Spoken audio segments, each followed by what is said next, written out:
You could accept the fact that this city is headed for a disaster of biblical proportion. What do you mean, biblical? What he means is Old Testament, Mr. Yes. Mayor. Real wrath of God type stuff. Exactly. Fire and brimstone coming down from the skies. Rivers and seas boiling. 40 years of darkness, earthquakes, volcanoes. The dead rising from the grave. Human sacrifice, dogs and cats living together, mass hysteria.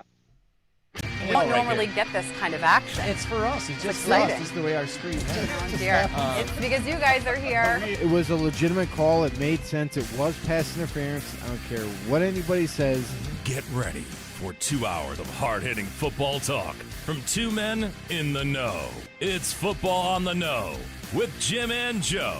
You call runs when you're not supposed to, and Dak Prescott is throwing it in the dirt. What they say, it's not the X's and the O's, it's the Jimmies and the Joes.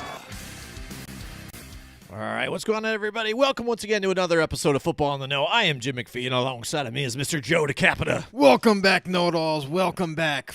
We are ready to go. Oh, yeah. I sound so ready to go. You are ready. I am so not ready to go. Yeah, that's right. We're going to make it through this. It's been a rough Joe. day. Yeah, it's been a rough week for everybody, I think. How's everybody doing out there? We appreciate you guys joining us tonight via Restream. It's good to have you guys up in here. We first got somebody up in here, too. Raquel Thompson is in the house, says, I need to be a part of this show. Well, you are now. You are here. So let us know what you think about this past week that happened. Some of the headlines, like we have some listed here, what's been going on. If there's anything you want to talk about, let's hear it. Definitely be part of the show. That's what we are. We are the most fun and interactive NFL talk show out there. So we ask you guys to come in and spend some time with us. So a lot of stuff going on. Like you said, it's been a crazy week. The COVID issue with the NFL again has taken over again. And, now you're finding more players and personnel from the Titans getting more. And now they pushed last week when we talked about this. Yeah. The Titans and Pittsburgh game was going to be moved to maybe Monday, Tuesday. Then completely gets moved to later on, in the season. Like week 7, I believe. Yep, something like that, yep. And so now they're forced to take the bye week. Bye week now. The very early bye week. Very early. And Ben Roethlisberger is absolutely upset. He thinks he gets shafted on this whole thing, well, which I can understand because, again, he's coming off the injury, and he's warming up, and they're playing well, and they're rocking and rolling. And now, boom, you have to take your bye week now. And, again, he knows how his injuries happen, things like that. Your body takes its toll. Yeah. Going multiple weeks like that without getting that bye week and that chance to get healthy could be an issue along the way here. Yeah, especially in the middle portion of the week, which is where the Steelers were going to have actually they were going to be a little bit closer to the middle portion of the season where you get a break, which is what a lot of teams are looking for. They're looking for that midway type of break to rest up, clean their wounds, get ready for, have a couple weeks to where it's like you're not grueling and grinding on the football field and just beating your body up every single week. You get that little break halfway through the season. You tend to recharge the batteries and you're ready for the second half of the season. But unfortunately, they're not going to get that now. So now they're forced to take a very, very early bye week and break. And they're not even that injured. So, it's a disadvantage at this point because as we get closer to like week 7 and the week 8 and the week 9s, where possibly that's where their bye week was going to be, maybe they're beat up by then, and now there's no resting period between games. Now you're just going week to week to week all the way through. Yeah, definitely. So it's going to be interesting moving forward. I'm not even sure how we're going to react this next coming week when the Titans have to play and the Steelers too. I mean, the Titans are ones that are most affected by all this. But then also the Patriots and the Chiefs had issues here too. There's enough here, it seems like, to be contained to where they moved it just a couple days later, and we had a doubleheader on Monday night, which was awesome. Which we kind of wanted anyways, or maybe that Tuesday game would have been nice. We ended up getting a doubleheader anyways out of it, and it was pretty an exciting game too. The Chiefs and the Patriots game, that was a close one. It was a good one. Yeah, absolutely. And we could see there now how well coached that team is and how if you just prepare, no matter what kind of players you have here too, be able to fit that scheme and make it work, you can stop a team like the Chiefs. Everybody thinks they're so unstoppable here and here. And yes, that offense is dynamic. Don't get me wrong. They could do what they want and score at will at times. But what Bill Belichick was able to do with that defense and shut them down and hold them only to 6 points for a half. Now, if the offense could have only, ran like they should have here under Brian Hoyer, I think the Patriots come out of there with a win. Yeah, well, that's the problem is they had Brian Hoyer as their quarterback. And quite honestly, like you saw him get yanked later in the game, late in the game, to where they're like, let's see what Stidham could do if we, going. And this wasn't just say, hey, you know what, Hoyer's doing absolutely terrible right now. Let's just take him out. We'll put in the young guy. He'll get some experience. No, I think this was a move, even within a move, so to speak. Let's throw in Stidham. Let's further evaluate him. Let's see if he can add any kind of a little bit of a spark to this offense. Because if he can, then if Cam is out for the following week, maybe we go Stidham this time. Maybe we don't go Hoyer. Maybe he does give us a little bit of a spark to where it might just kind of give a little uptick on this offense, and they might be able to perform better. So it wasn't great. It wasn't a great showing, but it wasn't a Brian Hoyer showing. He just had a miserable night and did not execute, did not play very well. So maybe we might be able to see Stidham maybe this upcoming week. It'd be interesting to see. It would be interesting to see where they're going to go moving forward.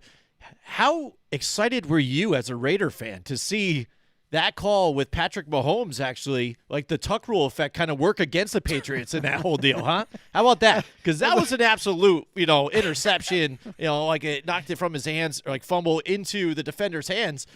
And for them to blow the whistle and call a dead ball and the forward movement, and it already happened. What forward movement? The ball got knocked out of his arm, and then I just don't get it. I really don't understand. It's over, I don't understand the ruling on the football field. I don't understand why they stopped the play. They said that they stopped the play. Now, listen, they did the replay, and they're like, listen for the whistles.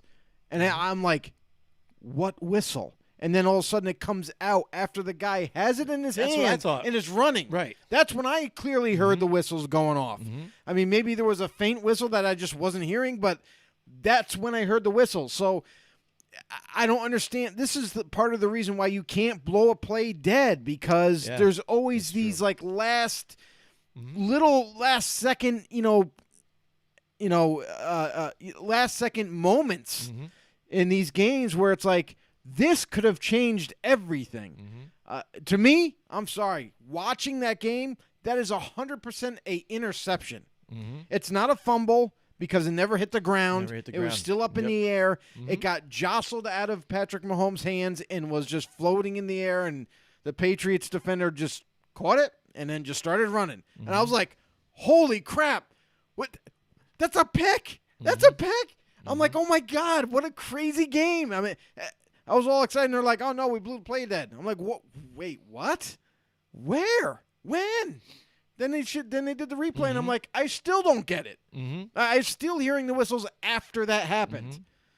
Yeah, I hear you. It was weird for me as a fan watching. Like, I had picked the Chiefs to win, but I'm watching this game, and I'm just feeling bad for the Patriots for once to be like, man, they're really hosing themselves here with with that call with the refs, but then Brian Hoyer taking it down, marching it to the red zone, but just can't get it in there and making dumb bonehead mistakes, traveling past without having timeouts, taking the sack. It's much like what Matt Ryan did in the Super Bowl, and then the fumble here, misplacement here at the red zone again to where he had to turn it over.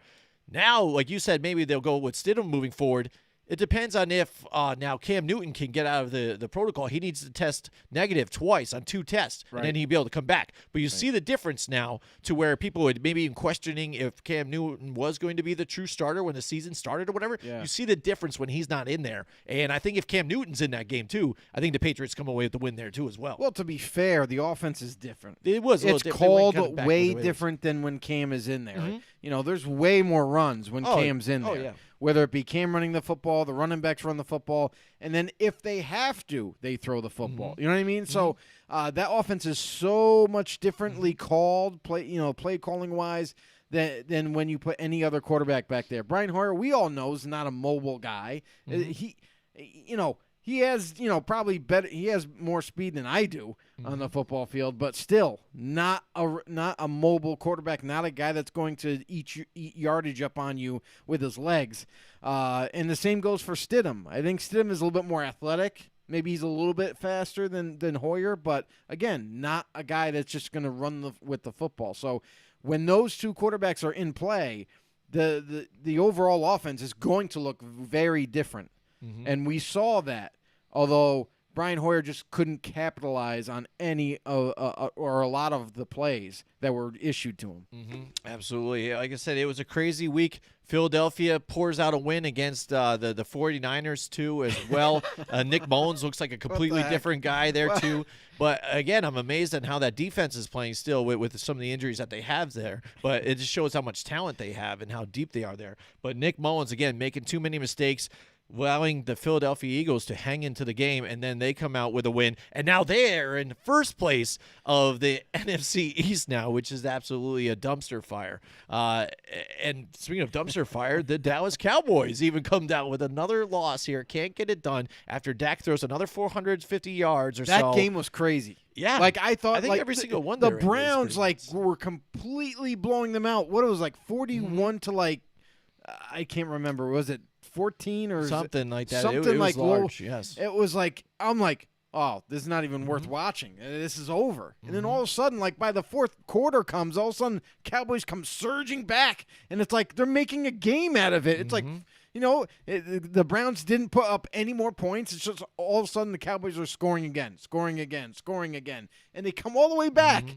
And then the Browns did finally put the nail in the coffin and then said, okay, we had enough of this. No more drama. Yeah, when we questioned the Browns, the way they started off in the beginning of the season and past couple of training weeks, camp, they've been they looking got the decent. offense rolling. Looking decent. It was tough before.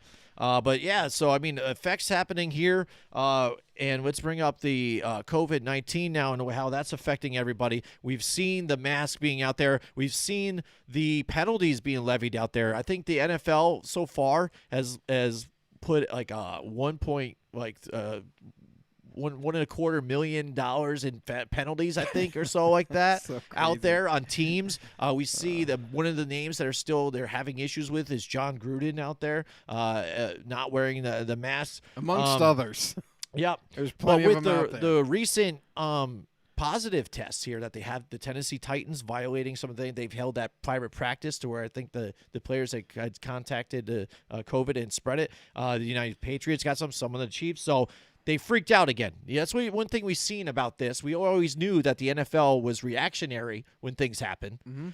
They're doing it with COVID here now as well. I mean, everybody knew that they couldn't exactly get inside a bubble and stuff, but as far as the mask, they were trying to push hard on that. They've said as far as that they would even go to punish and take away a draft pick, and now they're even speaking about it's in maybe taking to where you have to forfeit a game about this possibly. I think it's ridiculous. Yeah. So it's getting out of hand. Yeah, and that's just all, conversation right now moving forward. But some of the new protocols, they just released a presser again where they had changed it once again. And I just want to bring up a couple of these bullet points, and some of them are interesting, and I think some of it contradicts what's going on and what the experts are telling us about COVID.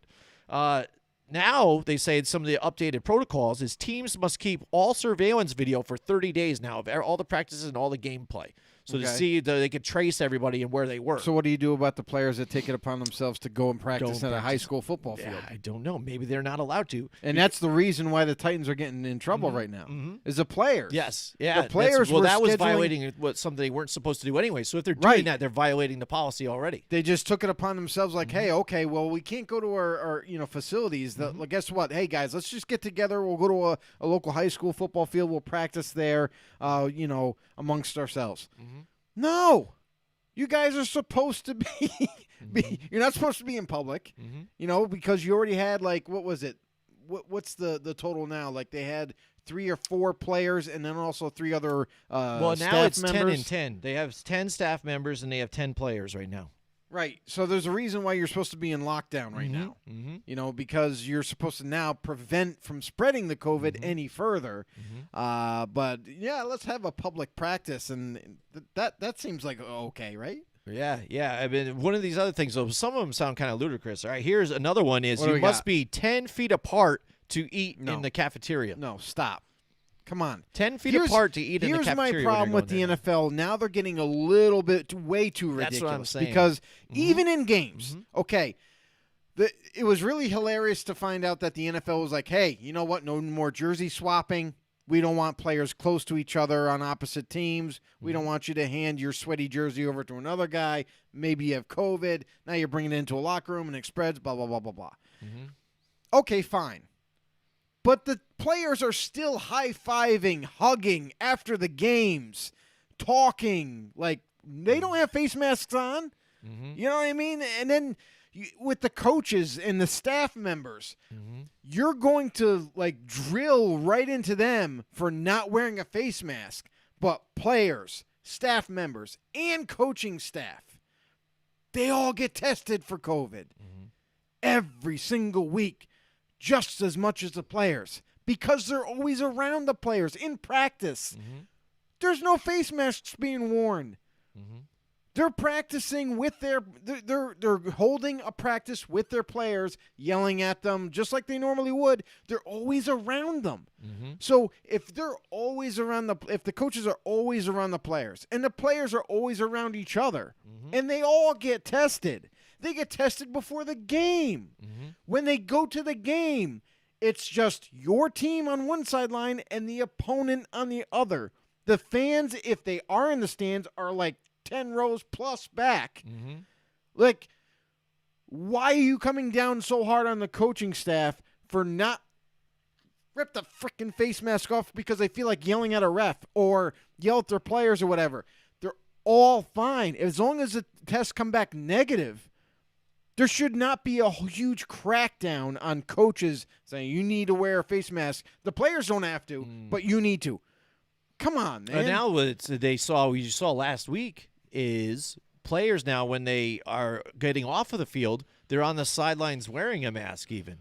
You know, so what's that? You know, because again, you're there not wearing one while you're playing and getting physical with another player that's on the opposite team. But then you go back to your sideline, the guys that you work with all the time, and even the coaches that already have a mask on, and you put a mask on. Like, what's the point of that? I haven't really noticed that much. Yeah, it did. You all? saw it a lot, even in just like the Philadelphia game. I think it might be right now, or it was upon teams or whether they decided they wanted to or not, or how they were going to handle it. Maybe even contact in which you had with other people. I mean, to be honest, the only players that you're seeing that do that, that's a personal preference. Like, yeah, if they I guess want to so. wear it, then they can wear it. But now, again, here's another one. Teams must have a minimum of 5 buses to travel now. So now you have to separate 10 people per bus, and one's going to have, a few extra or so. And that's what you're doing now. So now you have to have a whole cavalcade to if it wasn't so bad that you're spending all this money to travel right now, and you're not making a whole lot in revenue at your stadiums because either there's no one there or there's 10,000 people there, which doesn't even put a dent in making a profit. Now we want you to rent whatever 5 buses, not 1. Not 2, no 5, because we want you to be all spread. Come on, this is getting way out of hand. Wait for this. Now check this out.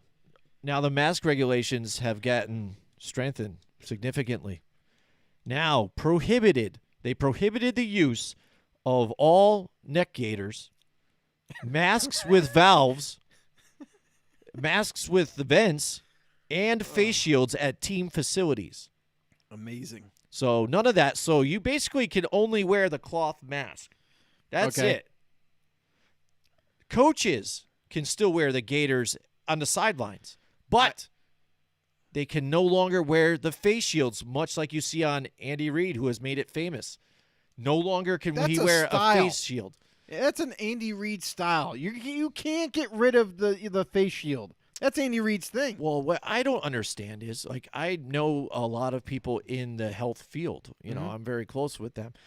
They wear glasses, not only the mask, but they wear the face shields as well, as long as gloves. Yeah. Because the one way you do contract this virus is touching your eyes. That is the leading cause of how it's transferred. Not so much my droplets spitting onto you right directly from my mouth. It's from me maybe touching my wet mask, from me breathing it in it all day, the cloth mask, mind you, and then touching my eyes or touching somebody else's hand, and they touch their eyes.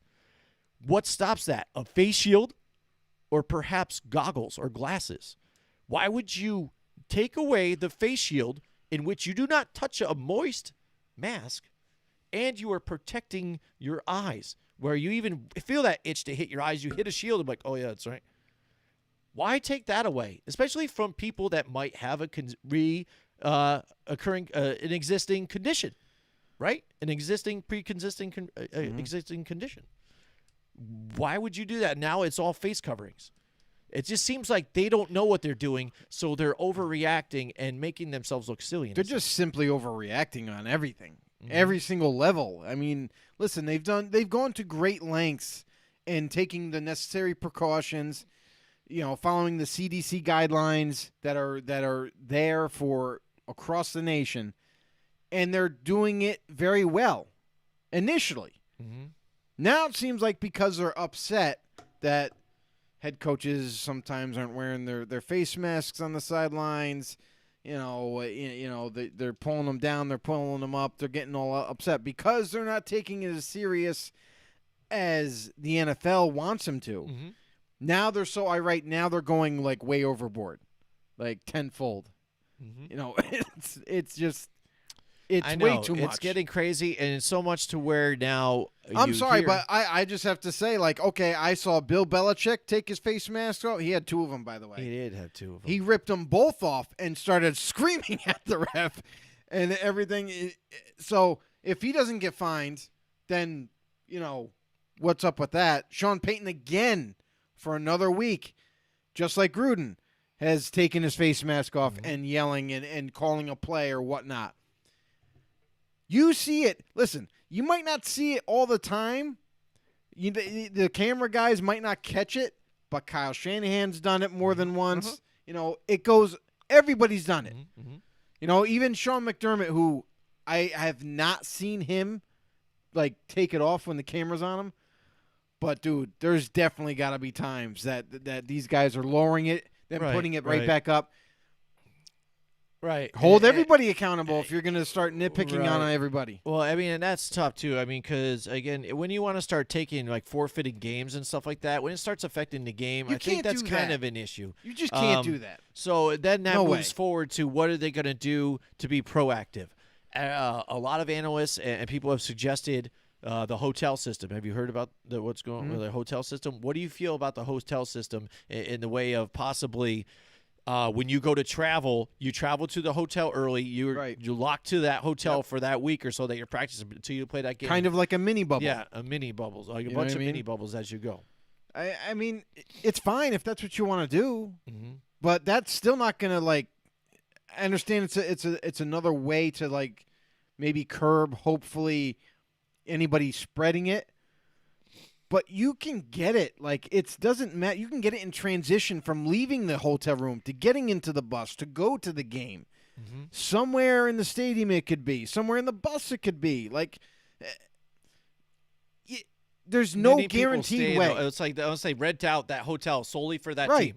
That's Yeah. the only way it works. Because you have people coming in and out of a hotel, again, with your own personal beliefs and what you think about COVID even. Because you have stubborn people like that, too, who just think it can't hurt me or whatever. I just don't care. It's fake. Yeah.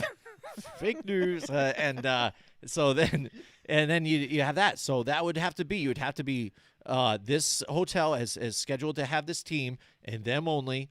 Lock them in. You can't go out. You have a certain curfew. We'll have you served meals or whatever, this and that. Boom. And that's it. You bust to the practice or where you're going to do. Fully wear all your masks, or basically your cloths now, because that's all you're allowed. You can't allow to wear anything other type of thing.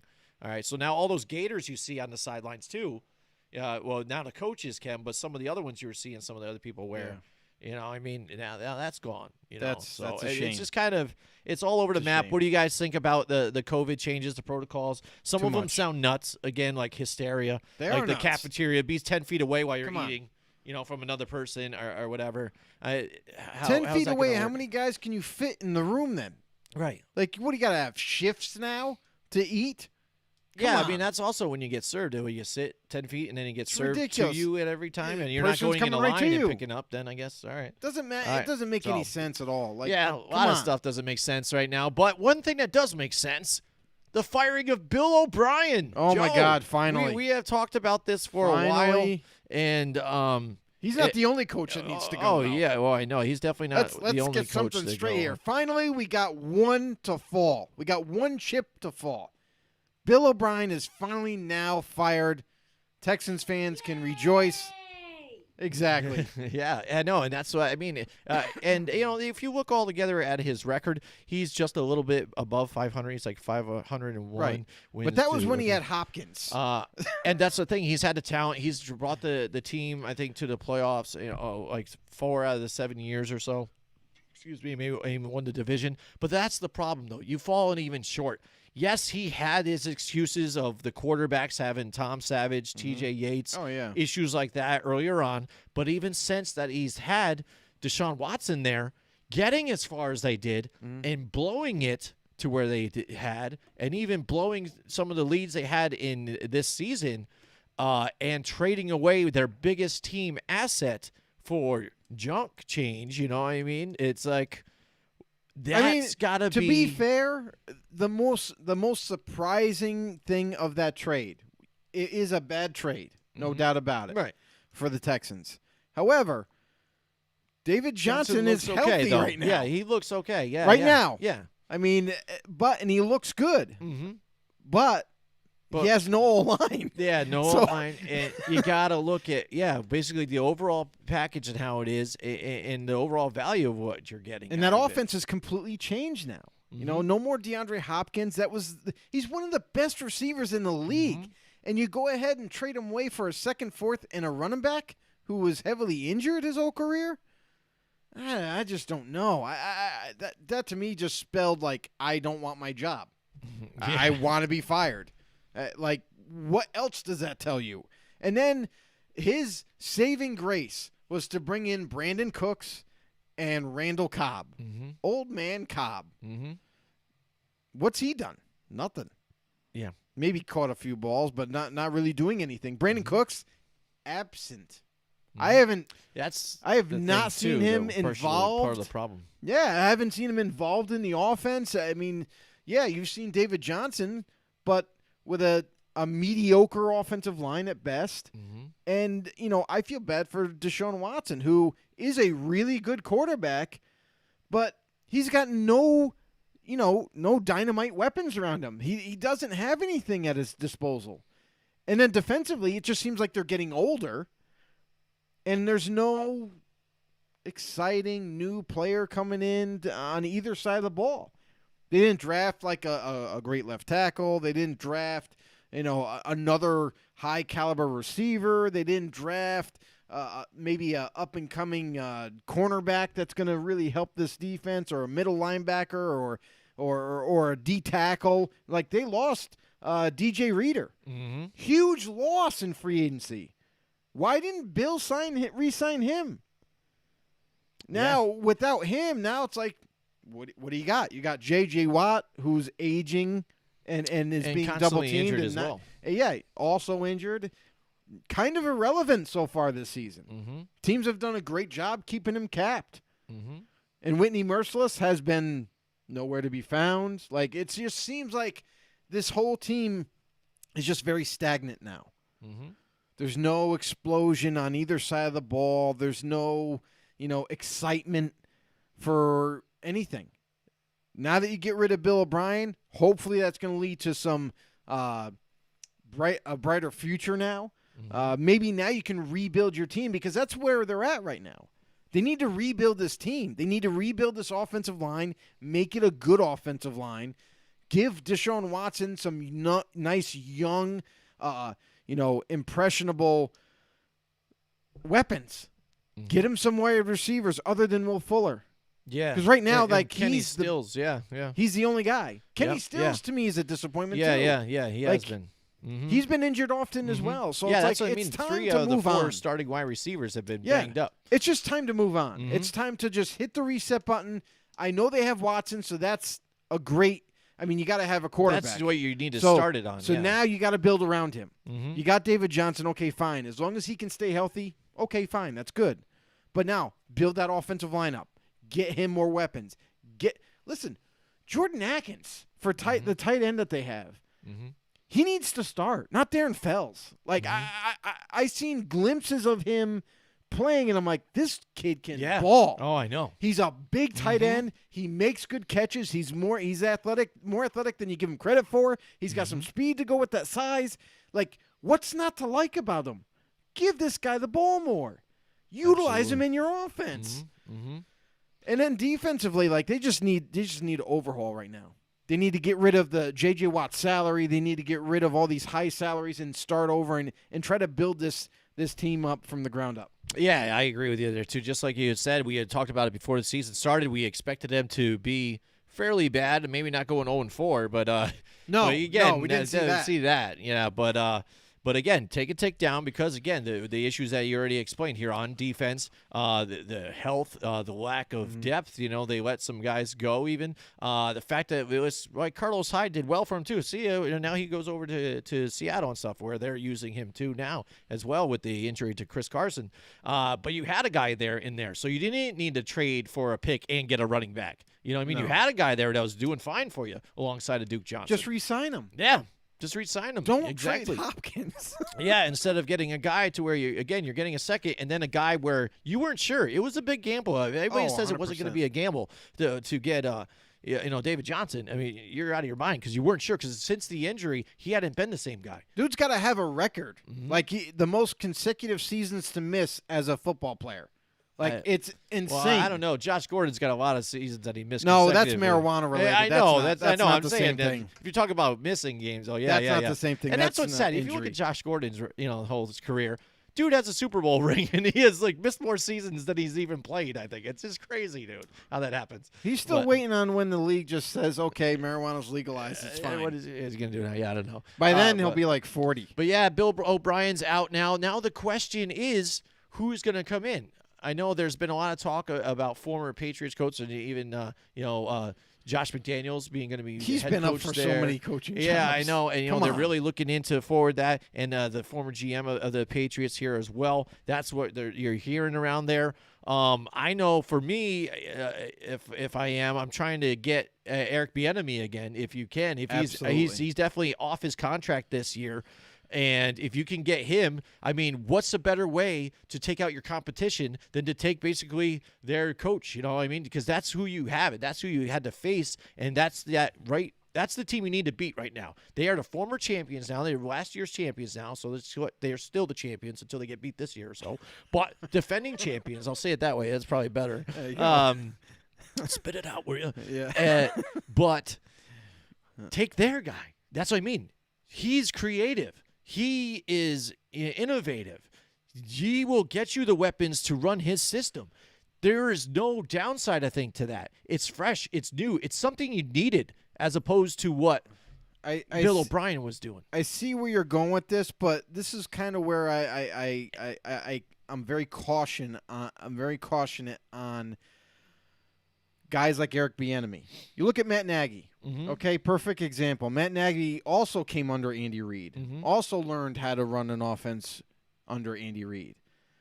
He's in Chicago right now, and his offense is not that great.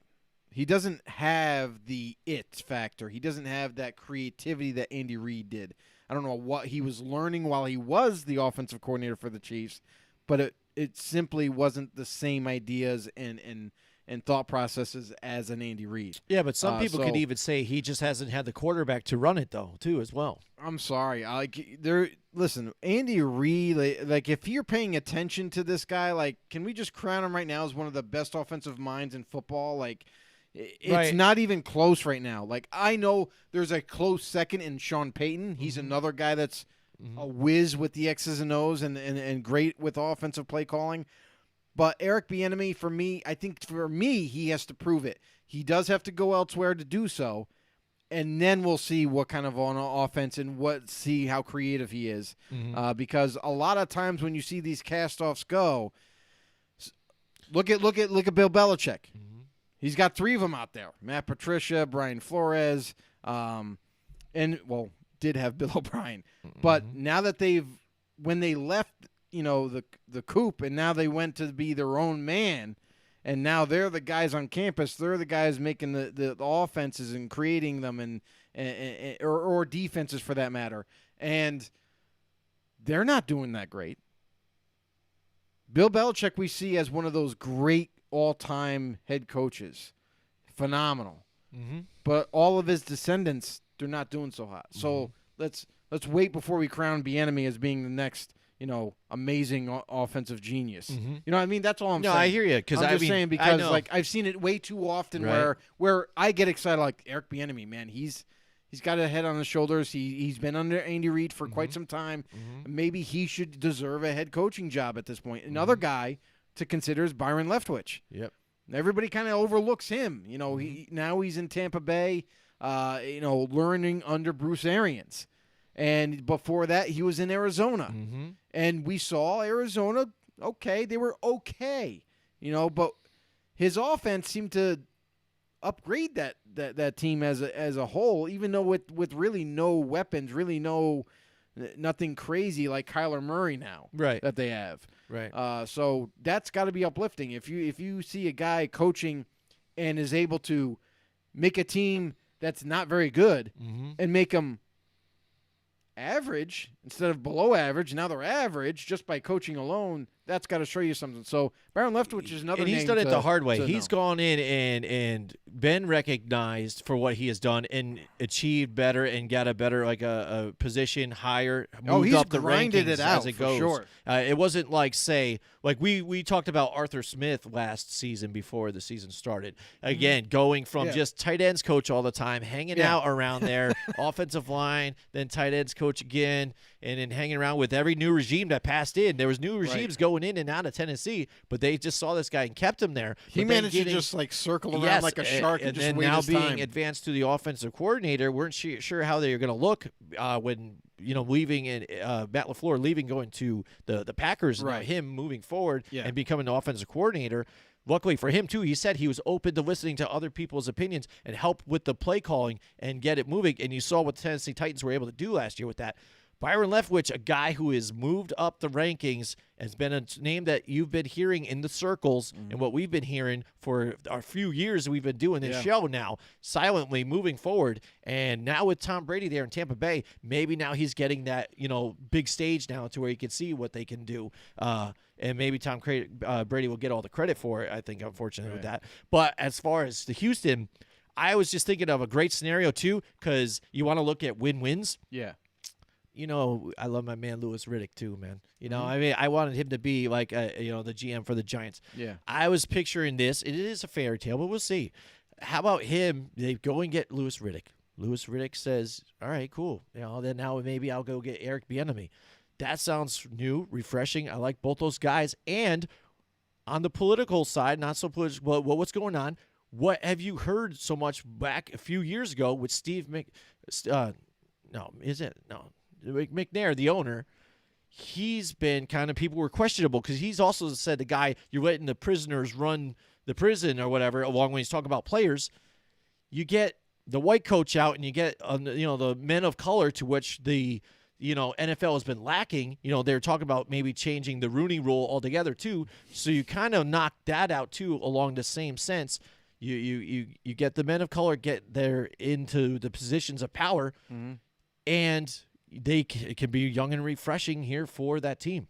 Here's the thing is, Louis Riddick, and I love him as well. Like, he's ex-Raider. Like, I love this guy. Super knowledgeable. He knows his stuff. And you can see that when he talks about football, when he presents his own opinions about different topics, even during, the night football games. He knows what he's talking about. You can tell. It's like one of those things where you listen Brian to a guy Griese, talk. not so much. No, not Brian. I can't stand the guy. Oh, my God. Anyway, but Louis Riddick, He knows how the game works. He understands. He's very knowledgeable, and he would be a good candidate to be a GM somewhere. But I know for sure certain teams have certain relationships, and that's really what it comes down to. For as far as GMs go and coaches and those type of hirings, it matters. It definitely does depend on the owners or the people that are running the football team, who they feel, in a past, conversation or in their own inner circle, like who they would favor. Mm-hmm. Maybe Louis Riddick's not even on the docket at all. Mm-hmm. And I understand what you're going with. Right. But again, it's just throwing it out there too. It's a hypothetical. But I feel like Riddick is not only he's super comfortable where he is right now in TV, and they're paying him a boatload of money. Oh, yeah. So in order to get Louis Riddick to pry him away from his very comfy booth and just being able to talk about football and not have the stresses of running a team, it's going to cost some big time money. So I mean, you better open up your wallets then. So that might be too rich and too much for owners to swallow.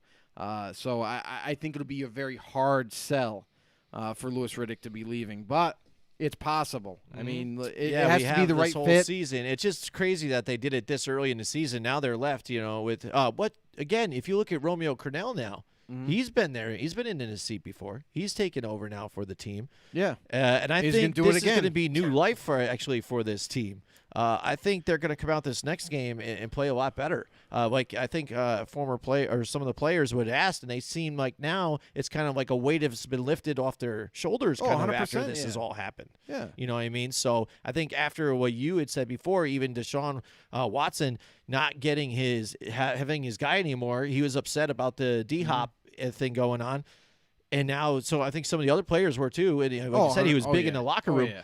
Now the players kind of feel like, all right, well, that part's over. It's a good time to reset and get going, look forward to the next team, and let's prepare and move forward. And we'll see what happens. There's a lot that's going to go on in this season. Everybody knows out there with the COVID that's happening. We've already talked about that a little bit. What do you guys think about some of the new changes that have happened? If you guys haven't heard about it, no more face shields anymore for Andy Reid, things like that. Just a face shield, no vents. A lot of regulations changing for the COVID, and what about moving forward? What do they do? Did they go to the hotel system? Do they shorten the season and go into the postseason early?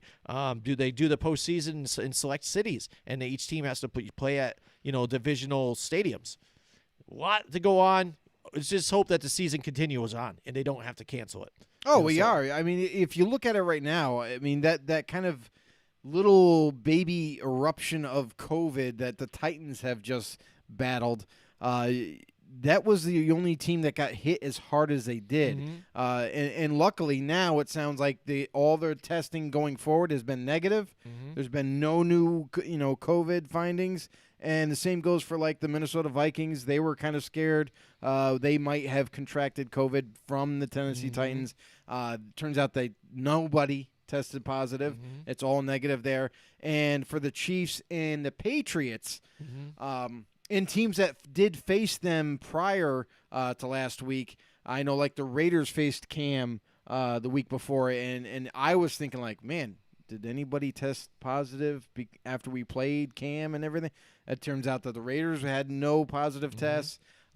Turns out that only Cam, and now we're hearing that Stephon Gilmore just tested positive for COVID. So, but the real weird thing is it's like two of their best players right now.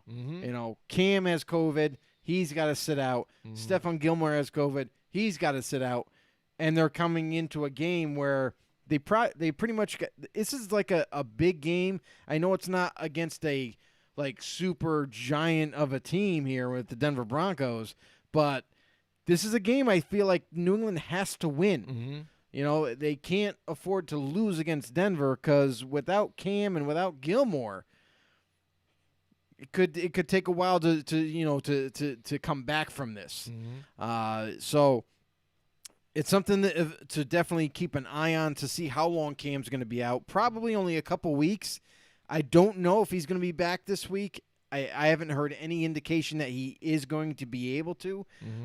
So he'll be out, and Gilmore's definitely going to be out because he's just the most recent finding. But overall, I mean, it sounds like after that kind of Titanic testing positive for the Titans. Now it seems like everything's secluded now. Everything seems now it's all back to normal, all back to business. Nobody's really freaking out anymore. Everything is all testing negative. So I think the NFL handled it well. I mean, to be honest. And now the Titans got to really worry about is what the punishment is going to possibly be for this team with the players practicing on their own and going against policies. So. And from what I've heard that it could be major. I don't know what that's going to entail. Like, is that going to be like draft picks? We heard about. Is that going to be talking about? The kind forfeits of the games? But I mean, it could be just personal. You can't forfeit a game. Right? That's I think that's that just is absolutely ridiculous. ludicrous. Yeah, I think so too. I'd say again, if it turns out that they were at fault because they scheduled this side practice, then maybe game checks. Things like that. You could suspensions. Attack them personally. It's not so much because if you find the team or whatever, they don't care so much. That's on the owner or whatever. Right. They're like, sure. But I mean, the big them personally. I think the that's big a bigger, thing bigger message. is draft picks for the organization. That should be rough too for the organization. And they might do both. And there's gonna definitely be fines. Like it's not gonna just be the players. It's gonna be finding the team.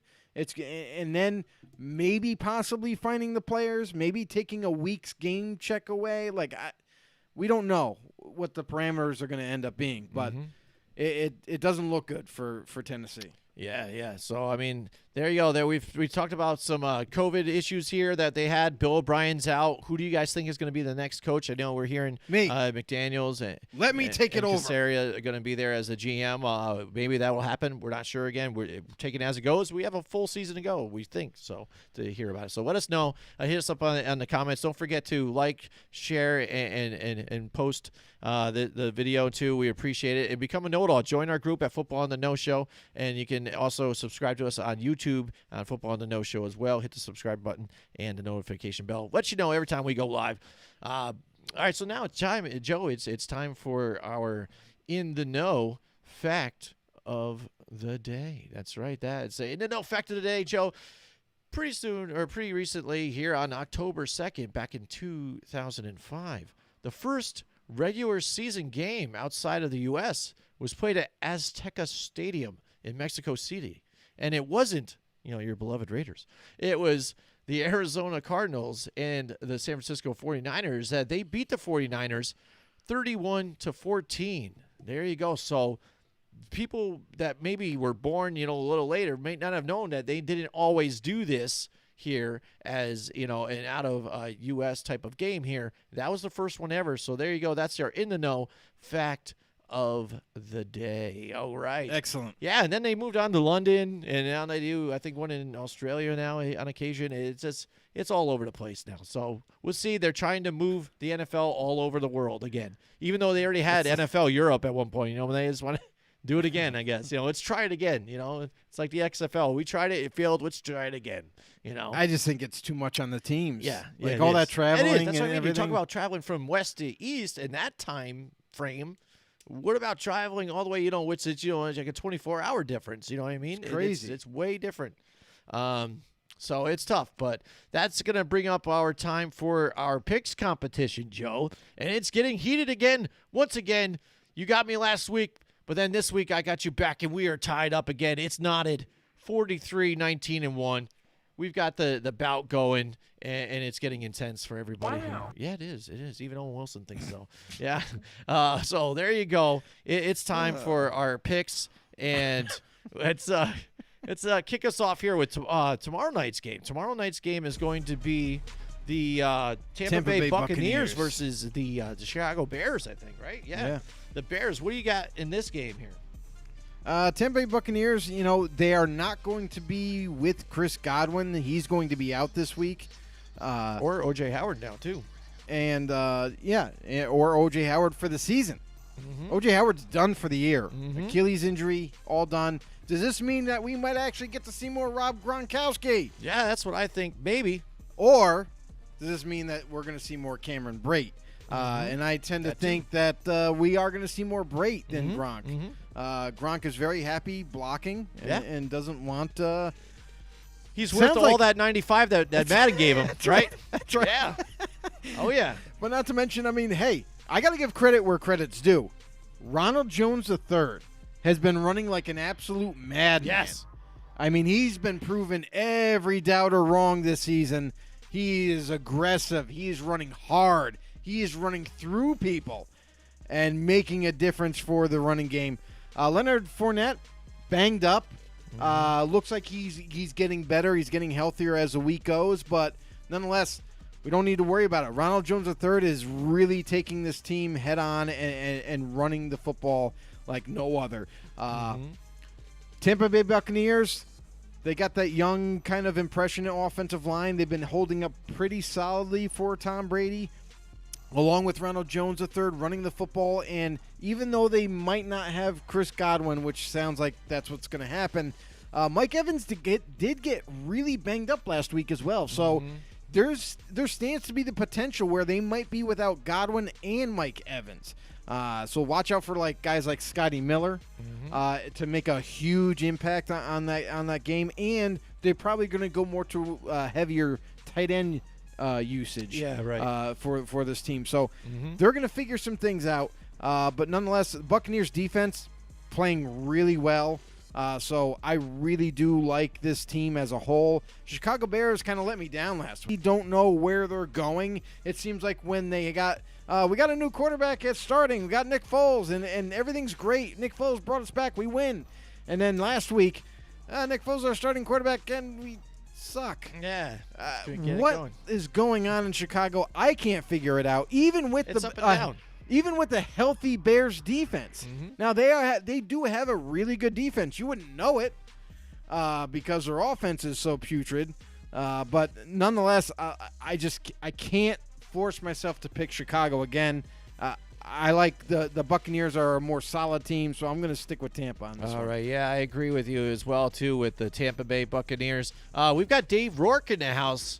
He's in the house with us tonight. What's going on, Dave? Welcome to the show, bro. Yeah, absolutely. He says Bucks, so I'm thinking maybe he picks the Bucks as well to win this game. I mean, I think it's fairly obvious. I mean, Boom, shakalaka. Tom Brady agrees. It's just that's what you mean. You got the not sure we are getting out of Chicago. We saw Nick Foles go into that game and come out with that victory, but then last week again, just not being able to get it done. That offensive line has also been letting him people in and him getting banged up too. So.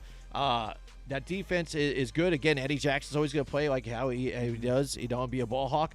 But Tom Brady and Tampa Bay, they've been able to click and get it going. And Mike Evans getting more involved in the game as well, even though you don't have Chris Godwin there.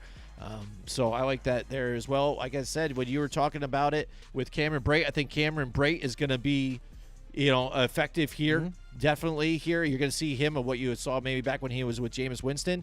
But this is the opportunity for Gronk now, too, to not only be a good blocker, but be effective in the passing game as well. I think you're going to see a little more of Gronk. Yeah, but like you said, you're going to have to. But Cameron Brate's going to be a good focal point as well. Dave Rourke, what's up, man? Yeah, definitely. What's up, buddy? Definitely, pleasure having you out here with us. All right, Sunday now. Carolina Panthers at the Atlanta Falcons. Atlanta. They had a few players out last week, but still able to play fairly close game. Like that defense, I think did fairly well against Aaron Rodgers and the Packers, but again, just falls short. They kind of made it a little closer in the end, but garbage time the does Packers that. don't. Yeah, I know. Okay, but I think if they ran a little more too, Todd Gurley was being effective against that team. He could run. Yeah, we know that the big question about Todd Gurley has always been, is he healthy enough? Is his knees going to hold up? And they're legitimate questions. They were concerns last year when he was with the Rams. People were wondering why he just wasn't running anymore. What was Sean McVay thinking? Why aren't they running him? Why isn't he getting the ball in the out of the backfield? So what didn't come as any surprise when the Rams wanted to move on from him. He goes to Atlanta, and those same concerns are there. And wouldn't you know it, he's not only just starting, but he's on the football field all the time. And he's being utilized in the running game and the passing game, and he's doing just fine. Problem is this offense. Atlanta's offense, they are a heavy, heavy passing offense. Dirk Cutter can't just get out of his own mind and try to be more balanced and give the ball to Todd Gurley more. Make yourself a little bit multi-dimensional on the offensive side. Get a little bit more creative. Right. And I think that's what this offense as a whole is just missing. Is everyone's listen? We already know you got when you have a healthy Julio Jones and you got Calvin Ridley and you got Russell Gage. Yeah, Gage. Yeah. When you have these weapons, I understand it's so fun to throw to them all day long. But if you make this offense more balanced, it could be deadly. You got an improved offensive line, and with all these weapons around you, utilize them all. Absolutely. Yeah, because even when the play just seems like they're not there, they can't get it done, there is no outlet to Todd Gurley or here and there. Right. You know, there wasn't anything. So Matt Ryan's there left to try and rush out of the pocket, which is did hilarious. He did make some good runs, though, and picked up a first down when they needed to on a big third down conversion. But again, this team just not very effective, and they're in a lot of these games. Just can't get it clicking here. As far as this game with the Carolina Panthers, Carolina comes off of a great win against the Cardinals last week. I think this is a good game for Atlanta to bounce back here at home and be able to pull out a win against a Carolina team that's just like pretty good with Teddy Bridgewater. He's been effective. You've seen Robbie Anderson actually effective on a team and saying, look, I am a pretty good wide receiver out here. I just had bad quarterbacks or I was on a bad team. But I think the Atlanta Falcons, this is a good team for them to bounce back on. I like Atlanta at home here. Yeah, the only thing I don't like about Atlanta is not only are they one-dimensional on offense, but also Dan Quinn is a numbnuts. He just doesn't know how to call a game, doesn't ever make the right decisions. And that, to me, is the reason why this franchise, as good as they used to be only a few years ago, is just kind of falling flat on their face this season. A lot of the high expectations for Falcon fans coming in this year. We're healthy. Our defense is healthy. We're going to be even better. We're going to be competitive in this defense or in this division. It doesn't look like it right now. In fact, it sounds like no Julio Jones this week because he tweaked his hamstring yet again. So now looks like right. Dan Quinn, take notes. Next time, don't have your best player on offense play through an injury when you don't need to. And defensively, they're banged up, like you mentioned off the air. I feel like most of their defenders that were hurt are going to be able to play. They're going to be fine. But again, I just don't like what I'm seeing from the Atlanta Falcons. I don't see a stout defense, even with the health that they did incur in the beginning of the year. And it just seems like they're being run very poorly. Carolina coming off a big win, giving them some hype. They're pretty much healthy across the board. Yeah. The only guys that are missing on this roster this week is McCaffrey and the backup running back that I do not even remember his name. Is a weird name. But other than that, Mike Davis is putting his name out there and showing everybody that he deserves to run the football for sure. So I'm going to go with the Panthers. He's going to go with the Panthers. I just don't have any confidence right now with the Atlanta Falcons. I just can't. I've picked them, I think, like 3 straight weeks. A few times, yeah. I think and it seems like they're always losing. So I don't know if they're going to be able to pull off a win in this one. Yeah, maybe you got to do a strategy that I do, with the Bengals. I'll pick them, and then maybe they'll win, or then, if I want them to lose, I'll pick them to win, and then they'll just lose. So who knows? That's just the way it goes. All right, so let's move on to the Buffalo Bills and the Tennessee Titans. That could be what I'm doing right now. Yeah, it could be. It could be right now. Don't know the Titans, finally get to see some gameplay here, we think. I mean, as far as everything's going, everything's fine. In Tennessee, the Buffalo Bills have to travel to here. This is going to be an interesting game. I'm interested to see how the Tennessee Titans are going to react, how they're going to be after that week off, quarantining, and just to prepare against the Buffalo Bills. Buffalo coming off a big win again. They are 4-0 for the first time in I don't know how long. Josh Allen, with the stats-wise, looks amazing too. I think it's like 20 touchdowns to 1 interception. He's like it's on pretty he's amazing. MVP and then right the now. rushing yards too as well. Absolutely. You can make that argument. It's going to be a knockout, drag-out game. This is tough, but I think I might barely lean towards Tennessee on this one just because I think Buffalo is kind of due for that just kind of an off day. Off day and a loss? A loss, yeah. I don't know. I don't feel early. any kind of way about this one. I'm sorry. Buffalo Bills have been playing lockdown.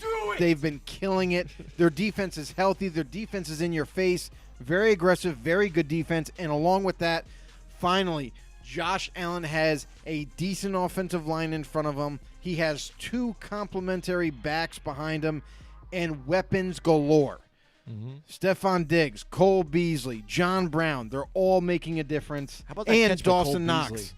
That one threaded the needle right in there. Cole Beasley, boom, locking in for that touchdown. Oh, yeah. So, I mean, honestly, I love the Bills in this one. Yeah. I mean, I like Tennessee, but Tennessee coming off of a funky week now. How many players are going to be – maybe they test positive before the game. I don't know. It seems like Tennessee Titans have gotten themselves into hot water here. Quite honestly, we're only up to Wednesday right now. A couple days, 3 days, maybe by Saturday, they could be missing some more players by just Sunday. made the list. Yeah, maybe they do. All right, now moving on to the Las Vegas Raiders and the Kansas City Chiefs. The Chiefs has had the Raiders number for God knows how long. They're going to be playing at home here where they do have fans there. And the Raiders have been, up and down. I'm just going to flat out, I'm not going to get really deep into this. I know Joe does because he knows the team a lot better than I do even here. I'm going to pick Kansas City on this one. Kansas City's got a lot of weapons. And here's something that, real quick I want to point out too, is that a lot of people are crowning Patrick Mahomes as being this great god, this legendary quarterback. I understand he's only 24 years old, and he's amazing. He's already accomplished something in 2 years that pretty much nobody has accomplished. Winning a Super Bowl in 2 years is crazy. But it's because of his weapons around him. I mean, who has weapons like this when you come into the league? All-pro tight end, a ridiculous receiver with Tyreek Hill. Sammy Watkins is as much as people want to bag on him and how injury-riddled he was early in his career. He's actually doing really well with the Chiefs. Yeah. And all the other talented players they have behind them. I mean, there's guys that we don't really talk about, like DeMarcus Robinson and stuff, that have a lot of talent. Right. That really do a good job. And now they drafted Clyde Edwards-Helaire, who's amazing. Yeah. I mean, so there's a lot to like here. The Chiefs and their defense, I got to give them credit.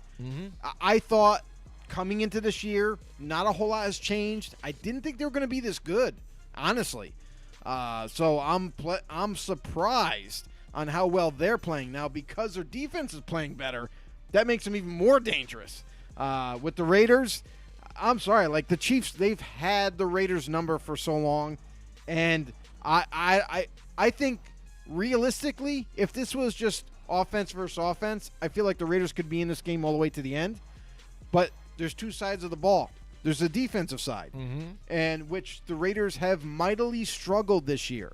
Their D coordinator, I'm going to call him out again, Paul Gunther, is absolutely terrible and does not make any changes. So because of that, because the Chiefs' defense is better, obviously the Chiefs are probably going to win this game. Well, there you go. I agree here too as well. And if a team, like, they need to look and see what the Patriots did last week. If anybody needs to study on how to handle the Chiefs, because if you can hold a team that is high-powered like that to 6 points for a half, you should try and find that formula. And like you said, your defense doesn't have that formula. But that's the funny part, is that the D coordinator, listen, everybody they know how to play against Cam. They know how to defend the Patriots offense. They say don't play man. That's the thing. They said don't play man. Guess what Gunther did? He played man. There you got killed. So for a guy who's like obviously not right and doesn't know how to game plan for teams, he's just going to do the wrong thing yet again. Even that's the craziest thing is for 3 years now, he's gotten more talent. Mm-hmm. He's done nothing with it. Mm-hmm. So, I mean, they're just going to be spinning their wheels. There you go. All right, now let's move on to the Denver Broncos against the Patriots. We were just talking about the Patriots here. Oh, yeah? What are we going to get? I mean, is Cam Newton going to be able to come off the list? I Probably say not. if he is, I say that New England wins. Denver, if he doesn't, it's going to be a closer game then. Because, again, what you're looking at as far as talent here goes with the quarterback position, the defenses both play hard. So, I mean, it's going to be a defensive type of game altogether.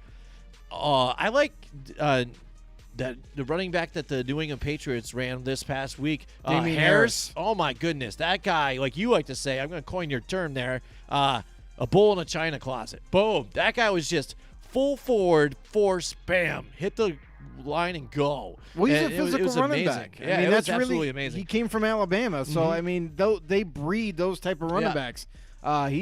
He's basically that's all he is a bull. Mm-hmm.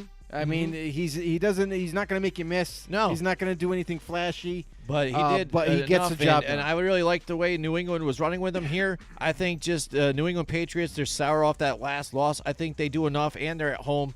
It makes a difference, even if there are no fans. I think they're going to take it here against the Denver Broncos. Here's the interesting thing: is you look at that time, 4:25. Anybody see anything with that? You got a West Coast team Yes. coming over. They're not Yep. playing an early game. They're going to be ready for this game. And I really have my doubts that Cam's going to be able to play. And without Stephon Gilmore, they're one of the best corners in football. That's going to be a huge loss. Those two guys not being able to play there, that's going to be a big loss. Now, I do like Mark Rippon's son. He showed some flashes nephew. last week. He showed some chemistry with Tim Patrick at wide receiver, and Melvin Gordon that they really like to utilize. Maybe we see Phillip Lindsay this week. Don't know, but I do like what the Broncos are doing with their young quarterbacks and not putting too much on them. Not kind of just saying here's the reins. Go ahead and take it over. They're not force feeding them, and they're only asking them to do game managing type of plays, high percentage throws, and it's working. They're able to run, they're able to throw the ball when they need to, and their defense is playing really well. Their defense is stopping the run, and I think they're going to definitely need that type of strength going up against the Patriots. They do like to run the football, and I feel like that's going to play. This game is going to be a good game. It's going to be a tight game. But I'm going to have the Denver Broncos edge out the New England Patriots. Oh, wow. All right. We're doing a lot of different ones this week. Again, this is going to be a crazy season for us here with the picks. So one of us is going to lose hard. I think that's probably going to be me. I like what I see from them. Yeah, I like it. And I don't like this is great. That's what I mean. I mean, you got the Patriots with two big major weapons not there. It's tough. That's why I'm tough on it, man. It is very close. So if I was very close to picking Denver. So I mean, it is. It's one of those flip of the coin games. I think. Arizona Cardinals now go in and play against Joe Flacco now. That's right. Pistol Joe and the New York Jets here again, who are winless as well, have issues with their coach again and the organization. And now Sam Darnold, that shoulder issue, getting thrown to the ground in that last game. I thought he was going to break a rib or so on that tackle. But he's going to have some soreness. Joe Flacco's going to go in, a veteran, a guy that has won a Super Bowl. So, I mean, that's one thing you have, a guy that's been in the bigger moments. A lot of experience there, and even just to look and get his shot to be out there and help and show what he can still do, even if after this season it could be with a different team or possibly or whatever. Somebody might need him besides the Jets. But I don't know if it's going to be enough here. It's going to be tough because Arizona has failed in the last two games, but the last game they didn't have Christian Kirk or DeAndre Hopkins, though, either. So if they can get those guys back, if they're going to be fully healthy, I think that's a different team altogether, Joe. So what do you have on here with the Cardinals and the Jets? You just can't lose against the Jets. You just can't. I mean, especially with the Arizona Cardinals, I'm there. sorry, with Kyler Murray, I mean, the Jets' heads are going to be spinning this week. They're not going to know what to do with this guy. The guy can run. The guy can throw the football. And whether you have Kirk or no Kirk and no Hopkins, I still think this offense is going to flourish. You got Kenyon Drake in the backfield. You got a defense that is a little beat up, and that's a major reason why this team is not all together right now, not playing extremely well. But even given that as a weakness, I still think they're going to beat the Jets because Adam Gase is a shitty coach. There you go. And I'm going to agree with you here, too. Again, That's I think another Joe guy needs Flacco, to go. I think will make a little bit of a difference here with this team, again, because the experience that he has will help out.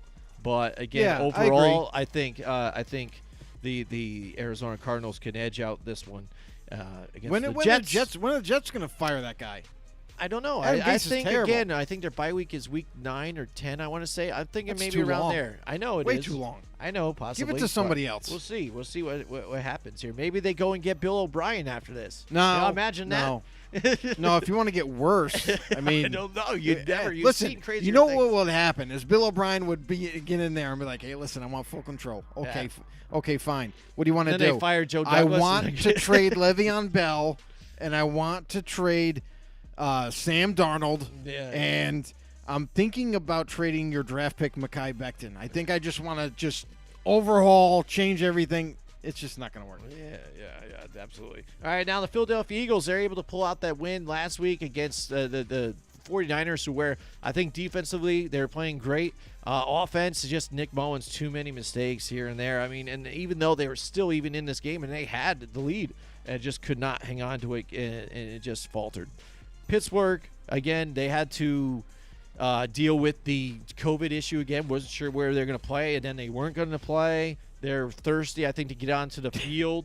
Now they're going to finally get to play. Yeah, they're finally going to get to play at home again. They love to play there, too, as well. And Big Ben's ready to show what he's got again. You know, he said it's going to be a little bit of a hiccup because feels he was just warming up. They're rocking and rolling. They're undefeated. I think they're going to stay undefeated here against a battered Philadelphia Eagles team. It's struggling there. Carson Wentz is still, again, struggling, running around, trying to make plays on his own. And, they were lucky to come out with a win against a really banged-up, 49ers team, too, as well. So they happen to meet the right opponent right at the right time. I think it doesn't happen here with Pittsburgh. Pittsburgh wins. I mean, this is just going to be a terrible game to watch. I mean, I see this being so one-sided, it's not worth watching after halftime. The Steelers, the great defense. Along with that, they got Big Ben. He is starting to get into a rhythm. He's definitely knocked off the rust and is definitely have a ton of chemistry with Juju Smith-Schuster, with Chase Claypool, who's a rookie who is coming along for now. God's sakes, start this guy. You got to stop spoon-feeding him. Give him all the reps on the opposite side. He's going to be a difference maker. I just don't see the same thing out of Deontay Johnson and James Washington. I do like Deontay a little bit better than Washington, but I feel like if they just played this young stud, I mean, just play him. He's going to jump off the screen to you. He's going to play amazing. Sorry, there was my pitch for Chase Claypool, if anybody's wondering. Anybody who's wondering. But Pittsburgh going against Philly, I really don't see Philly standing a chance here. They got no weapons. When I say none, I don't even know if Alshon Jeffrey's coming back this week. He's been out this whole season so far. Will he be back? Who knows? If he is, he's going to be the only receiver healthy that has a name that people know. Everybody else is like a third, fourth string, fifth string type of receiver at this point. They have no starting caliber receivers. Deshaun Jackson won't be available. J.J. Arcega-Whiteside won't be available. I mean, and Jalen Reagor, the rookie, he's still out. There's nobody. All he has is tight ends now to throw to. Actually, tight end yes. to throw to. Yes. Because Dallas Goedert is out. Like, there's nobody there besides his running back and Miles Sanders. That's not going to spell success for them. And in an Eagles defense that's it's kind of hot and cold. They're not going to do enough. They're going to be on the football field a lot, getting tired early. Steelers all the way. Absolutely. Anyway, they were able to create some pressure, actually, that defense for once there, but I don't think they're going to be that effective against this offensive line that has been together for a while here for the Pittsburgh here's the Steelers. other kicker, and too. you have that defense on the other side for the Steelers. Jason Peters is not even playing. Yeah. He's done. Yeah. So they got no offensive line. I hear you there, too, as well. All right, now the Los Angeles Rams going to the Washington football team. Now they bench now. I like how you delivered that. Yeah, I had to think about it again. I'm like, Washington football team, not the Redskins. Oh, here we go. See, I it. had to say it. Whatever. What are you going to find me too? God. Nobody even watches this show. The Bills so in the mail. The Rams and the Washington football team. Dwayne Haskins benched now. So they're going to go to Kyle Allen. That's our savior now. Yeah. Now I guess he trusts this guy more. Back when he was with Carolina, possibly, I don't know, making the switch. I have no idea why. Because again, if you have this young quarterback and you took the head coaching job, Ron Rivera, wouldn't you say, all right, I trusted this guy, or I'm going to see what I have in him? If you're ready to quit after a 1-3 start. Wow. Where you're already not even last in this division, where it's still a competitive division to where they can win. Make sense. Why are you making the switch here? So, Joe, what's your take on this? I just already think that the Rams are going to take this win. So there you go. There's my pick. So, Riverboat Ron, what are you doing out there? You know what I mean? I mean, Dwayne Haskins, he's an up-and-coming rookie talent. He's still developing, and now you're going to pull the rug out from underneath him and say, "Oh no, we're going to bench you. We're put in my other quarterback that I brought along with me in my back pocket. Now he's going to get to start." That's going to really change. It's going to make this team all of a sudden all better already. You're beat up on defensive line. Your defense is slowly getting beat up as we go through the season. Your offense, there's no offense. You got Terry McLaurin, and that's it. Like, there's no other receivers to throw to. Nobody good enough. Their offensive line even is battered. Brandon Scherf is no longer around. He's done for the year. So, and you got a rotating running back carousel back there that no one really knows, what the real deal is with it. So it's like a big chemistry experiment that's all gone to shit, and Ron Rivera doesn't know what he's doing right now. He's all confused. So, I mean, retard alert. The LA Rams are coming to town. They mean business. They are a very physical team. Very physical. The Rams defense is going to come at Kyle Allen hard and come at him a lot. All up in him. And I'll tell you right now. And then he pulls out. That's right. And then I'll tell you this right now. The Rams offense is going to pour it on. Like they have a trio of running backs. I believe that Cam Akers is looking like he's getting closer to coming back. If he does, that's three dudes you got to contend with in the running in the backfield there. Not to mention guys like Robert Woods and Cooper Kupp. Like, come on, Tyler Higbee, a tight end. Stop it. Yeah, just get out of here. That's Washington, it. You don't have to say much more. Washington, sit down. And also, you got to think of the reason why they even grabbed Terry McLaurin too. On top of it, Ohio State guy with Dwayne Haskins there too. The relationship. Now you're putting Kyle Allen into the mix. How good of a relationship do they have, and connecting and things like that too? Because again, that's mainly your only weapon, you know. But so that's what you have now. So that's what you're messing with. Yeah. Who knows? We'll see what happens there. But I don't disagree. Like it's a good idea. I think they see that the Giants are like, man, you guys are terrible. There's somehow we got to get worse than you. I don't know. Let's do this. All right. Let's look at the Cincinnati Bengals, who got their first win. Who. I was right for once with this damn team. All right, and the Baltimore Ravens, they came back strong, off of that loss against the Chiefs, and they come back strong and they win last week. Now they're at home here against the Cincinnati Bengals. It's a divisional rival. It's going to be kind of tough here too. But are you picking the Bengals again? No, I'm not going to try to really push your luck on this. No, I'm not. I got my one. I think I'm good. Because I think if I pick the Baltimore Ravens here, and if they lose, I don't think anybody's going to really curse me for picking the Ravens on this one. Bengals fans might. They're like, you should have stuck with us. Yeah, I've been believing in you, damn it. You've been close every time. But they finally get it here. They get the win. Baltimore Ravens, I think overall just a more complete team here. Cincinnati still looks good. They're moving. I think there's definitely some positives to that team, but I like the Ravens here. Baltimore Ravens. But there you go. There you go. Baltimore Ravens. I mean, you got a rookie quarterback going up against this young stud of a defense. Lamar Jackson. Now, here's something to kind of pay attention to is Lamar Jackson surprisingly ended up on the injury list, and they said it was a mysterious knee injury is what's being reported. Is they don't want to really clarify what it is. They don't want to say it's a knee strain. They don't want to say it's a hyperextended knee. They don't want to say anything to give you any kind of detail. They're just saying it's a knee injury, and they're resting him. We shall soon see. Is he healthy enough? Can he go on? We will find out this Sunday. Sure.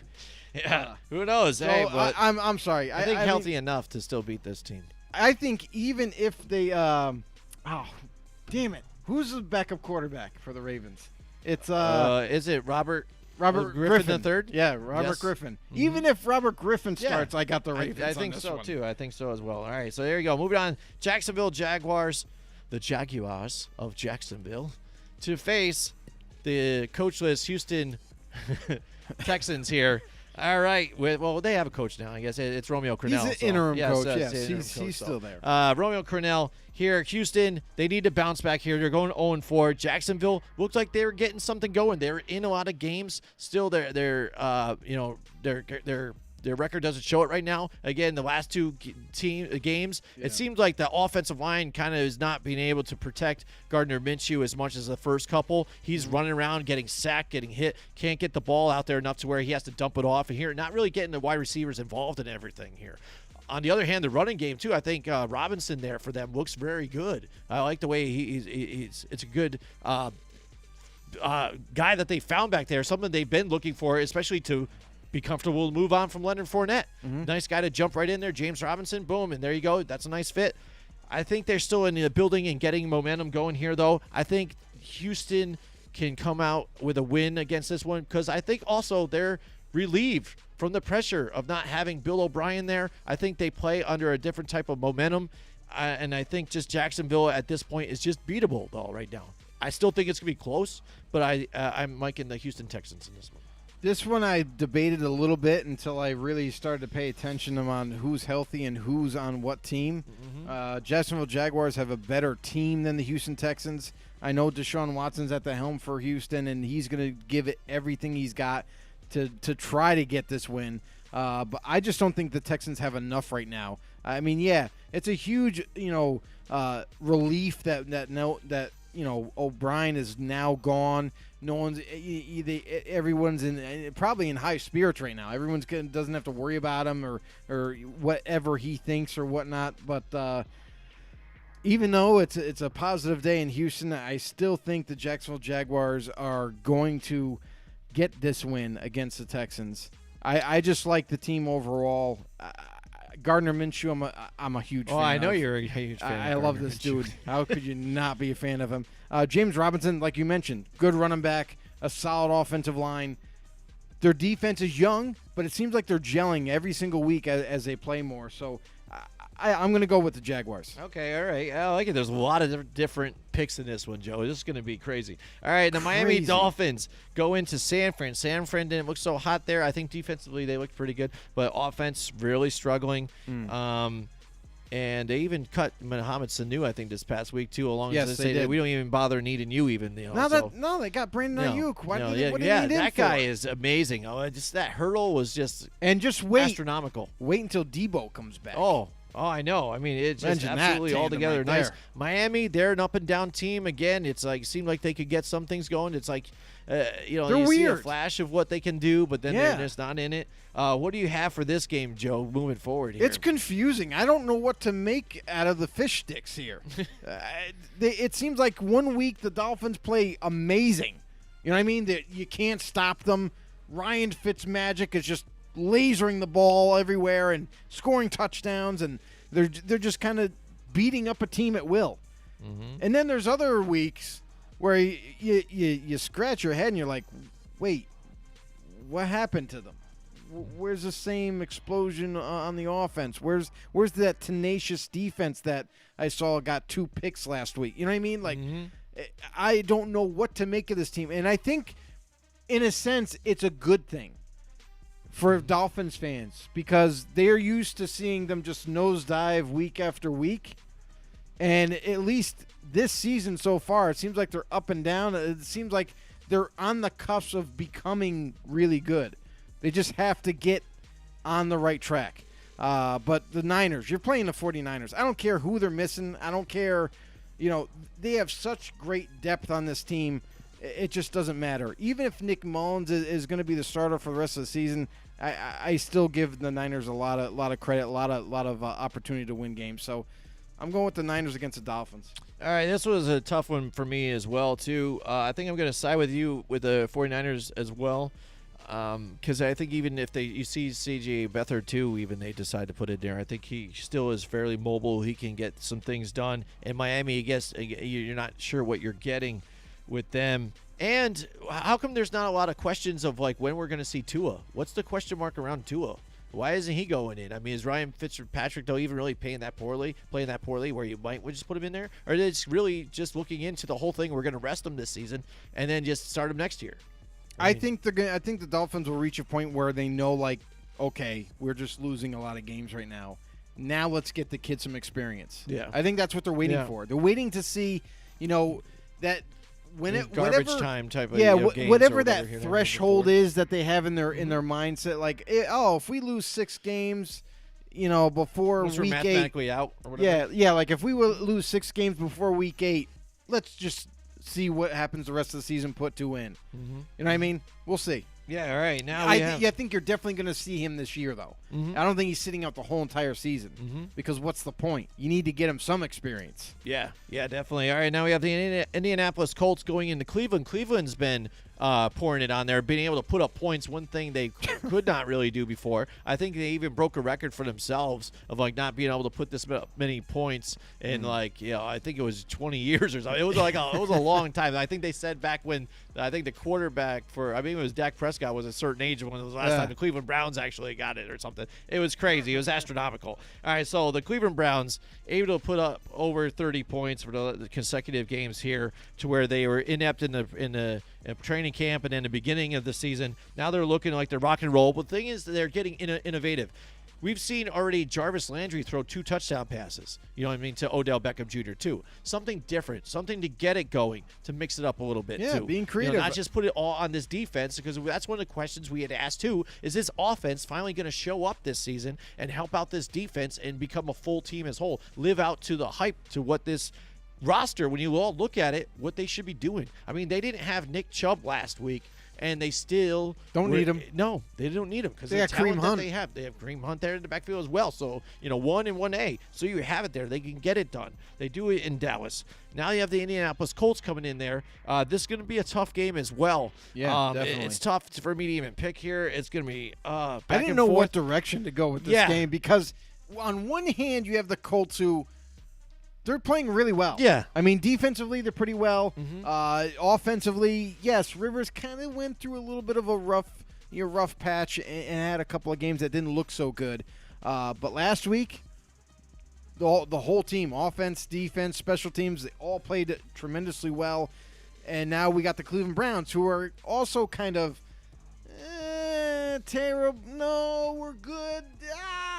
We just beat the Cowboys. You know what I mean? Like, it seems like they're tracking the right way right now. It seems like the offense is definitely, like you said, getting more creative. They're utilizing all their weapons, which is something that we preached in the beginning of the year.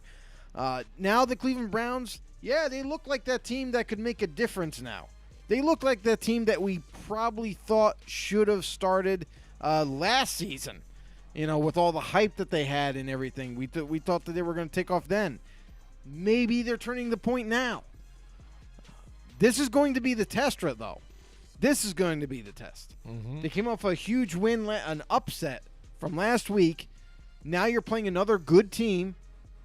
Can you do it again? Can you go back-to-back? Yeah, absolutely, definitely. I mean, so who do you have for this game then? Are you looking at the Colts or are you looking at the Cleveland Browns? I'm looking at both teams right now. You're looking at both teams? Like I said, you can flip a coin on this one. I think I just might go with Cleveland just because even some of the talent on offense and how they're rolling.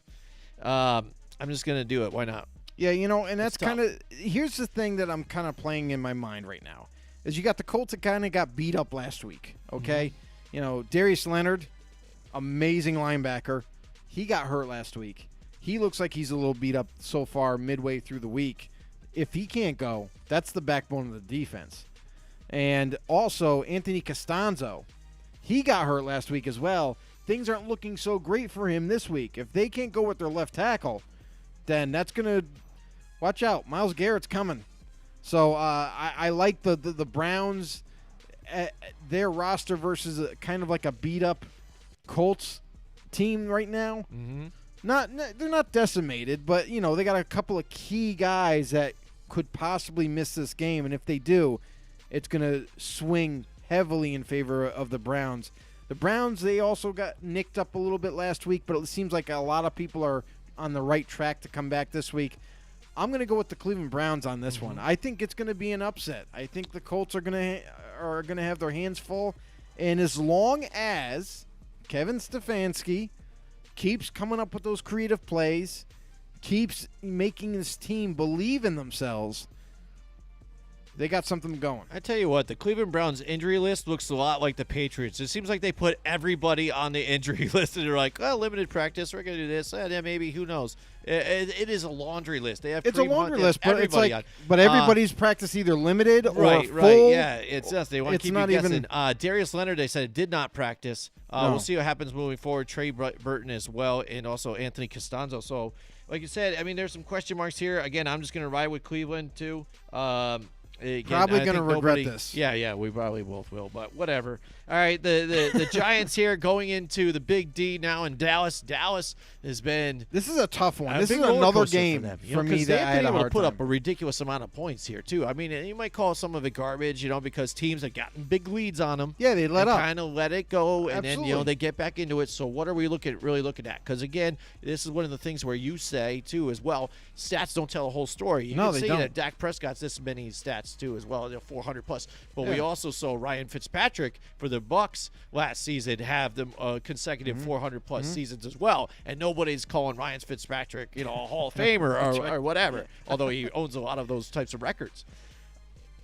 Going forward, the Giants do not have much of an offense. You lost your biggest weapon that you have, Saquon Barkley. You just don't have it.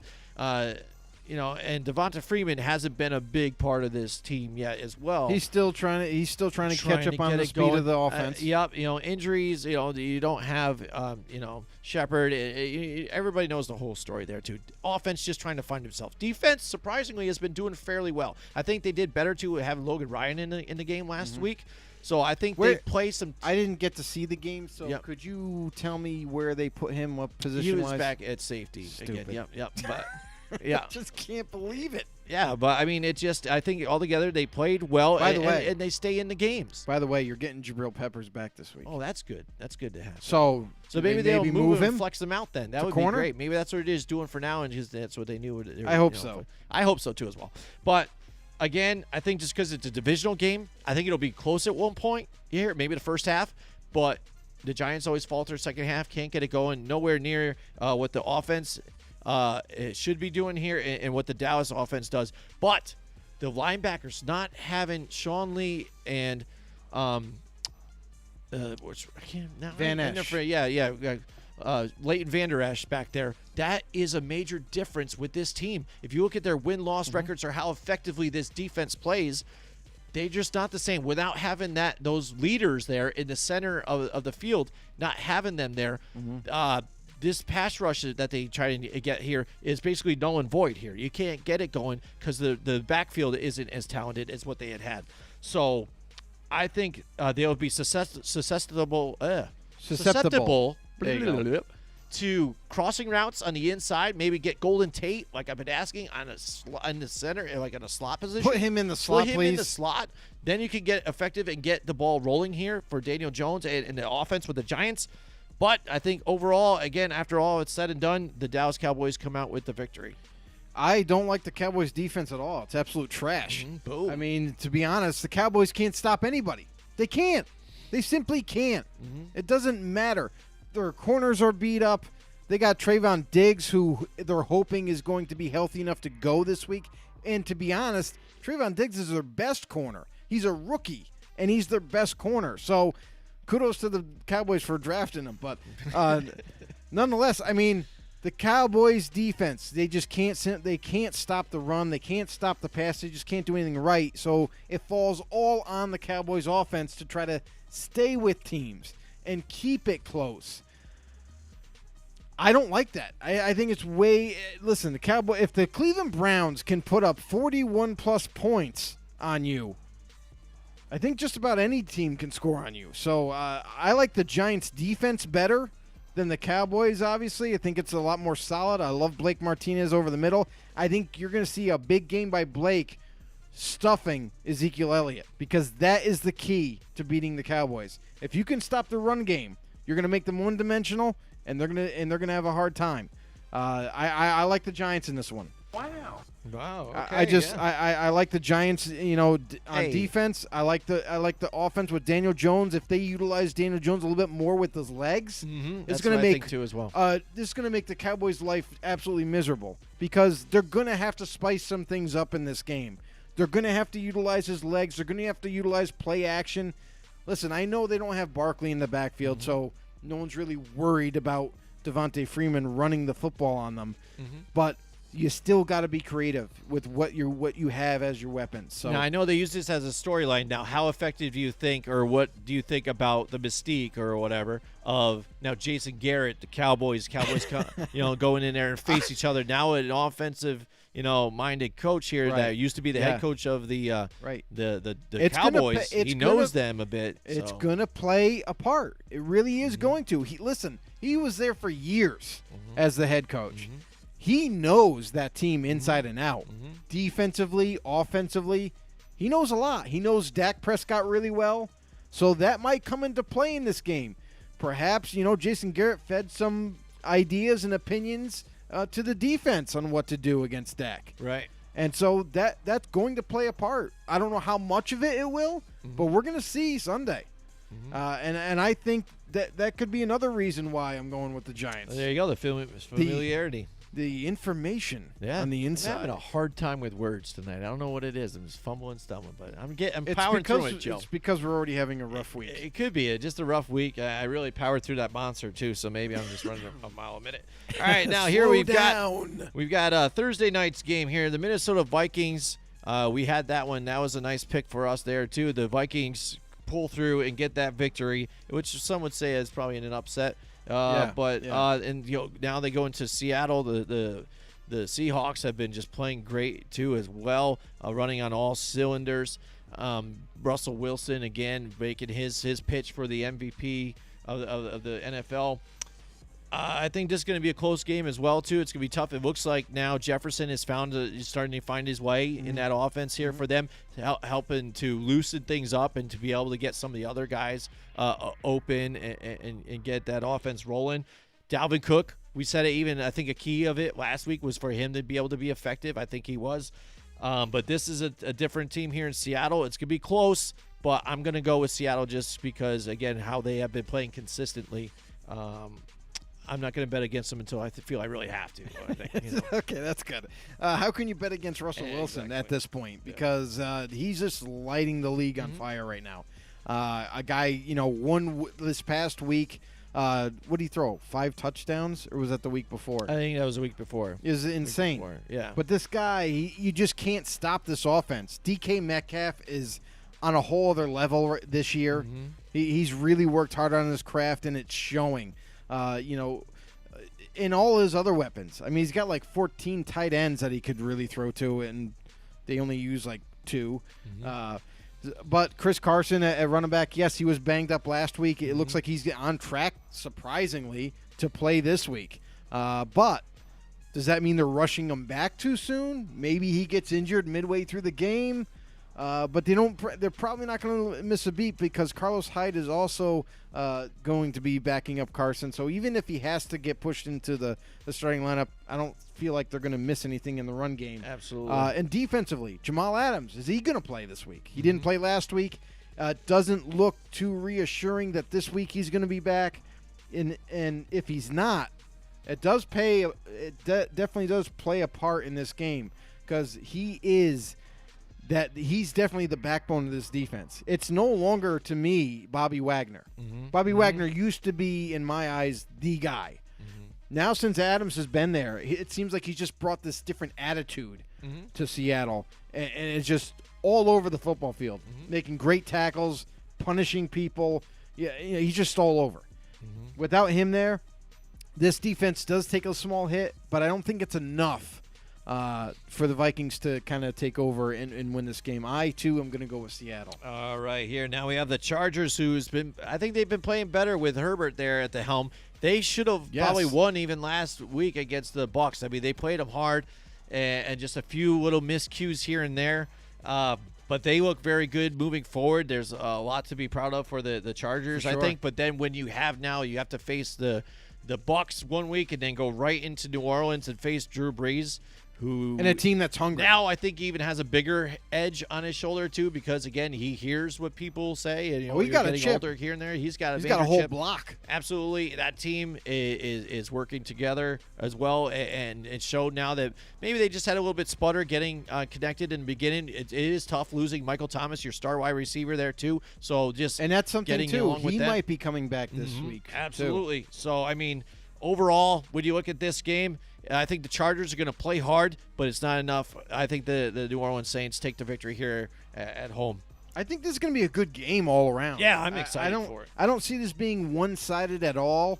I feel like this could go back and forth, but it's really going to be dictated by the defense. Yes, absolutely. Listen, Saints are no joke. The Chargers, if they had Ingram in this game, that's different. It could pay. It could definitely kind of maybe tip the scale a little bit. But I'm excited for this game. Actually, I can't wait to watch this game. I'm going to go with Sean Payton and the New Orleans Saints. Sean Payton, very creative, like we said before earlier in the show, and with Drew Brees having that big chip on his shoulder right now, having all the doubters saying, "Well, is it time for Drew to go? Is it time to move on from him? Do we let Taysom Hill try for the job?"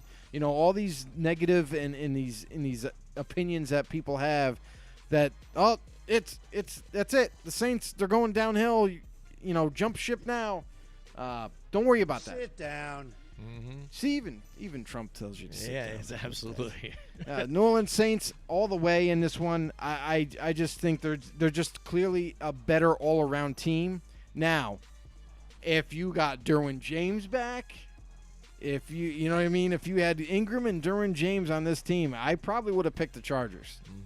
Full disclosure, the way the defense played, absolutely. It's because again, talk about guys that are when they're in the game on that team. Right. How that one guy or two can make that difference on that team. Don't get me wrong, Joey Bosa has been playing really tough too, and he played tough against the Bucs. He's getting double teamed. Yeah, definitely. That's going to happen and again this week. Be able to be effective and get a couple of passes blocked.